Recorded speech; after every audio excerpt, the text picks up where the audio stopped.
Revised estimate సవరించిన అంచనాలు చూసినట్లయితే ఖర్చు వచ్చేసి 47,16,487 కోట్లు, అంటే ఇంచుమించు 3 లక్షల కోట్లు పెరుగుతుంది. అదేవిధంగా రెవెన్యూ రాబడి పోయిన సంవత్సరం 30,87,000 కోట్లు అయితే ఇంచుమించు 4 లక్షల కోట్లు పెరిగినట్లు ఈ సంవత్సరం బడ్జెట్లో. అప్పు మాత్రము దాదాపు 16,28,527 కోట్లు ఉంటే అంతే మెయింటైన్ చేస్తున్నారనమాట. అంటే ఇది ఒక ఏ మాటకు ఆ మాటకు చెప్పాలంటే, ఎందుకంటే మా పార్టీ కానీ మరి పార్టీ వ్యవస్థాపకులు జగన్మోహన్ రెడ్డి గారు కానీ ఎప్పుడైనా కానీ ఉన్నది ఉన్నట్లు చెప్పండి అంటారు. ఎన్నో విషయాల్లో పార్టీలకు అతీతంగా ఏదైతే వాస్తవాలు ఉన్నాయో వాస్తవాలు అదేవిధంగా మాట్లాడండి అంటే, వాస్తవాలు చూసినట్లయితే మాత్రము ఈసారి కేంద్ర బడ్జెట్లో అప్పు అనేది పోయిన సంవత్సరంతో పోల్చినట్లయితే పెద్ద పెరగలేదన్నమాట, ఇంచుమించు అంతే ఉంది. అదొక మంచి పరిణామం. అయితే పూర్తి ఖర్చు వచ్చేసి పోయిన సంవత్సరం 47,16,000 కోట్లు అయితే ఈసారి 50 లక్షలు, అంటే ఇంచుమించు 3 లక్షల కోట్లు పెరిగినట్లు రాబడి కానీ ఖర్చు కానీ. మరి స్థిరాస్తి కోసము పోయిన సంవత్సరము 10,18,000 కోట్లు అయితే ఈసారి 11,21,000 కోట్లు, అంటే ఇంచుమించు 1,00,000 కోట్లు స్థిరాస్తి కోసము ఎక్కువ ఖర్చు పెట్టడం జరిగింది. అది కూడా మంచి పరిణామం. అదేవిధంగా ఎఫెక్టివ్ క్యాపిటల్ ఎక్స్పెండిచర్ అంటే ఏదైతే రాష్ట్రాలకు సహాయం అందిస్తుందో దాంతోపాటు కలుపుకుంటే పోయిన సంవత్సరం 13,18,000 కోట్లు అయితే ఈసారి 15,48,000 కోట్లు, అంటే ఇంచుమించు 3 లక్షల కోట్లు పెరిగినట్లు. అది కూడా ఒక మంచి పరిణామం. అన్నిటికంటే కూడా మంచి పరిణామం ఏమంటే ద్రవ్య లోటు, ఫిజికల్ డెఫిసిట్ ఏవైతే ఉందో పోయిన సంవత్సరము 15,69,527 కోట్లు, అంటే ఇంచుమించు మనం సుమారు 15,69,000 కోట్లు వేసుకుంటే ఈసారి 15,68,000 కోట్లు. కాబట్టి ద్రవ్య లోటు స్థూల ఉత్పత్తికి ఒక నిష్పత్తిగా తీసుకున్నట్లయితే పోయిన సంవత్సరము 4.8 ఏదైతే ఉందో ఈసారి 4.4 మరి బడ్జెట్లో ప్రతిపాదన చేయడం జరిగింది. ఇది మంచి పరిణామం. అంటే మనం ముందు నుంచి చూసుకున్నట్లయితే కోవిడ్ సమయంలో ఏదైతే ఎక్కువైందో అప్పటి నుంచి ఇప్పటి వరకు తగ్గుతూ వచ్చిందనమాట. ఈ బడ్జెట్లో కూడా మరి ఒక్కసారి కూడా చెప్తున్నాను, జగన్మోహన్ రెడ్డి గారు చెప్పినట్లుగా ఏ మాటకు ఆ మాటకు కరెక్ట్ అంటే కరెక్ట్ అనండి, తప్పంటే తప్పనండి, ఏది కూడా రాజకీయాల కోసం ఇంకోటి మార్చాల్సిన అవసరం లేదని అన్నారు. కాబట్టి పార్టీ స్టాండ్ కూడా అదే. మరి 4 భాగాలుగా బడ్జెట్ ఈసారి ప్రతిపాదన చేయడం జరిగింది. ఒకటి వ్యవసాయము, మరొకటి వచ్చేసి ఎంఎస్ఎంఈ చిన్న మధ్యతర పరిశ్రమ, మూడవది వచ్చేసి పెట్టుబడి, నాలుగవది వచ్చేసి ఎక్స్పోర్ట్స్. అయితే వ్యవసాయ పరంగా చూస్తే ఈ బడ్జెట్లో ప్రధానమంత్రి ధన్ ధాన్య కృషి యోజన అని ఒక కొత్త స్కీమ్ స్టార్ట్ చేయడం జరిగింది. దీనివలన దాదాపు భారతదేశంలో 100 జిల్లాలలో 1,70,00,000 వ్యవసాయదారులకు సహాయపడే ప్రోగ్రాము.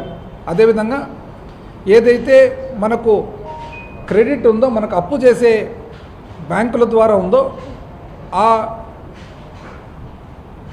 తక్కువ కాలము అప్పు షార్ట్ టర్మ్ లోన్స్ ఏవైతే ఉన్నాయో దాదాపు 7,70,000 కోట్ల వ్యవసాయదారులకు ఉపయోగపడేట్టుగా ఇంచుమించు వాళ్ళకి ఇచ్చే అప్పు 5 లక్షలకు పెంచడం జరుగుతుంది.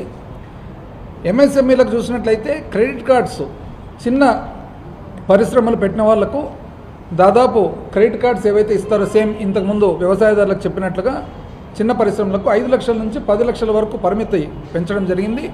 అదేవిధంగా మొట్టమొదటిసారి ఎవరైతే పెడుతున్నారో పరిశ్రమ వాళ్లకు దాదాపు టర్మ్ లోన్ ఏదైతే ఉందో దీర్ఘకాల అప్పు 2 కోట్ల వరకు కూడా ఇవ్వడం జరుగుతుందన్నమాట. అదేవిధంగా గ్యారంటీ లేకుండా ఏదైతే అప్పు ఇస్తారో ఎంఎస్సీలకు 5 కోట్ల నుంచి 10 కోట్లకు పెంచడం జరుగుతుంది. స్టార్టప్ మొట్టమొదటిసారిగా పెట్టిన వాళ్ళకు 10 కోట్ల నుంచి 20 కోట్ల వరకు కూడా పెట్టడం జరిగింది. ఇది ఒక మంచి నిర్ణయం అని చెప్పి మనము అనుకోవచ్చు. అదేవిధంగా క్లాసిఫికేషన్ క్రైటీరియా అంటే ఎంఎస్ఎంఈగా క్లాసిఫై చేయాలంటే ఏవైతే ఉందో అందులో కూడా పరిమితి పెంచడం జరుగుతుందన్నమాట.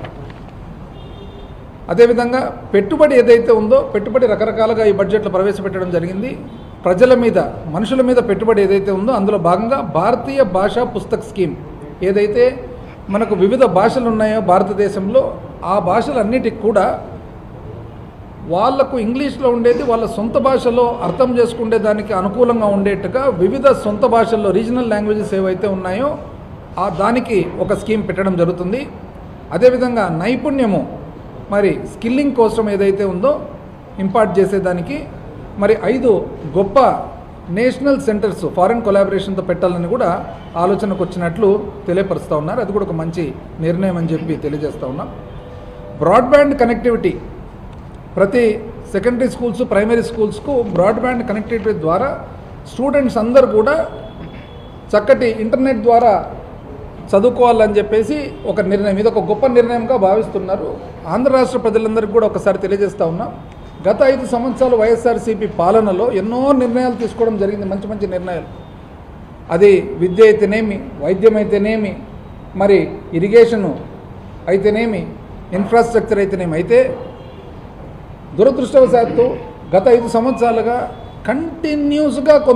కంటిన్యూస్గా ఒక తప్పుడు ప్రచారం చేస్తూ ప్రతి విషయంలో కూడా తప్పుడు ప్రచారం. ఈరోజు బడ్జెట్లో ప్రైమరీ స్కూల్స్ సెకండరీ స్కూల్స్ అన్నిటికి కూడా ఇంటర్నెట్ కనెక్టివిటీ ప్రొవైడ్ చేయాలంటే ఎందుకు విద్యార్థులందరికీ కూడా ఇంటర్నెట్ ద్వారా వాళ్లకు ఉపయోగం ఉండాలని. మరి ఇదే ట్యాబ్స్ ఈ దిశలోనే లక్షలాది మంది స్టూడెంట్స్కు విద్యార్థులకు విద్యార్థినులకు ట్యాబ్స్ ఇస్తే ఆ రోజు ప్రతిపక్షంలో ఉన్న ఈరోజు పాలకపక్షంలో ఉన్న కూటమి ఆ రోజు ఏమన్నారంటే పిల్లలు ఆ ట్యాబ్స్ ద్వారా చెడిపోతున్నారు. మరి ఈరోజు కేంద్రం చేసేది ఇది బాగుందా? అదే ట్యాబులలో సీల్డ్ ట్యాబులు ఆ రోజు ఇచ్చిన ట్యాబులు వైఎస్ఆర్సీపీ ప్రభుత్వం గత 5 సంవత్సరాలు ఇచ్చిన ట్యాబులు పిల్లలకు ప్యూర్ సబ్జెక్ట్ మాత్రమే అయినా కూడా ఇటువంటి తప్పుడు ప్రచారం. ఆ ట్యాబులు వేరే ఇంటర్నెట్కు వాడేదానికి కూడా రాదు, ప్యూర్లీ సబ్జెక్ట్ మాత్రమే. సబ్జెక్ట్ మాత్రానికి ఇచ్చిన దాన్ని కూడా తప్పు పట్టారనమాట. అదేవిధంగా మెడికల్ ఎడ్యుకేషన్ ఈరోజు కేంద్ర బడ్జెట్లో 75,000 మెడికల్ సీట్లు రాబోయే 5 సంవత్సరాల్లో ఇవ్వాలని, ఈ సంవత్సరంలో రాబోయే సంవత్సరంలో 10,000 సీట్లు ఇవ్వాలని చెప్పేసి 17 మెడికల్ కాలేజెస్ అంటే గత 5 సంవత్సరాల్లో జగన్మోహన్ రెడ్డి గారు తీసుకున్న నిర్ణయము ప్రతి జిల్లాకు ఒక మెడికల్ కాలేజ్ ఉండాలని చెప్పేసి 17 మెడికల్ కాలేజెస్ ఇస్తే వాటిలో ఇంచుమించు 5 కాలేజీలు మొదలుపెట్టడం కూడా జరిగింది. అయితే ఆ 5 కాలేజీలు మొదలుపెట్టిన కాలేజెస్ ప్రకారం చూసినట్లయితే వాటిలో ఇంచుమించు విజయనగరము, రాజమండ్రి, ఏలూరు, మచిలీపట్నం, నంద్యాల మొదలు కూడా అయినాయి కోర్సులు. ఇంచుమించు దాదాపు 2,500 సీట్లు 2,500 సీట్లు కొత్త సీట్లు క్రియేట్ అయితే ఈరోజు కేంద్రము మెడికల్ సీట్ల కోసం మెడికల్ కాలేజెస్ కోసము ఎంత ప్రాధాన్యత ఇస్తుందో మనం చూస్తున్నాం. అంటే 10,000 సీట్లు ఏవైతే చెప్తున్నారో ఈరోజు అందులో 2,500 సీట్లు వాస్తవానికి ఒక్క ఆంధ్ర రాష్ట్రంలో ఇప్పటికి రావాల్సినది.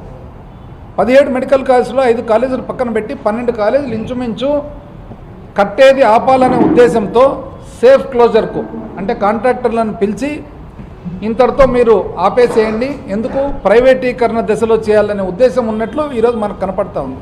ఎంత దారుణమో ఒక్కసారి ఆంధ్ర రాష్ట్ర ప్రజలందరూ కూడా గమనించాలని చెప్పి నేను కోరుకుంటా ఉన్నాను. అంటే మెడికల్ కాలేజెస్ సీట్లకు ఇంత ప్రాధాన్యత కేంద్రం ఇస్తుంటే అందులో 10,000 సీట్లలో ఒక 4వ భాగం ఆంధ్ర రాష్ట్రంలో రావాల్సినవి లెక్క ప్రకారం అయితే ఈ సంవత్సరం పూర్తి అయింటే. అంటే ఈ అవకాశం తీసుకునే దానికి లేదు, కేంద్రం ఇస్తున్న ఒక సహాయము. అదేవిధంగా ఇక్కడ కడుతున్న కాలేజీలు కూడా ఆపేసిన అన్యాయమైన పరిస్థితికి రావడం జరిగింది. ఏదేమైనా కూడా నేను అన్నట్టుగా వాస్తవాలే ఈరోజైనా రేపైనా తెలిసేటివే. నీటి మట్టం పట్టుకున్నప్పుడు ఎప్పుడైనా కానీ నీరు ఒకటే లెవెల్కి వచ్చేస్తుంది, 2కు 2 కలిపితే ఎప్పుడైనా అది 4 అవుతుంది, అది 3 కాదు 5 కాదు. ప్రజలు కొంచెం లేట్ కనుక్కోవచ్చు అంతే. అదేవిధంగా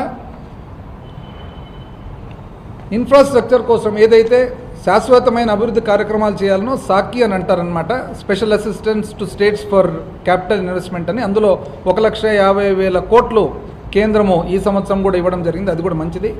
ఉడాన్ అని చెప్పి చిన్న చిన్న ఊర్లకు ఏదైతే ఏరోప్లేను సౌకర్యం కల్పించాలనో రాబోయే 10 సంవత్సరాల్లో ఇంచుమించు 120 కొత్త ప్రదేశాలకు ఊర్లకు ఇవ్వాలని చెప్పి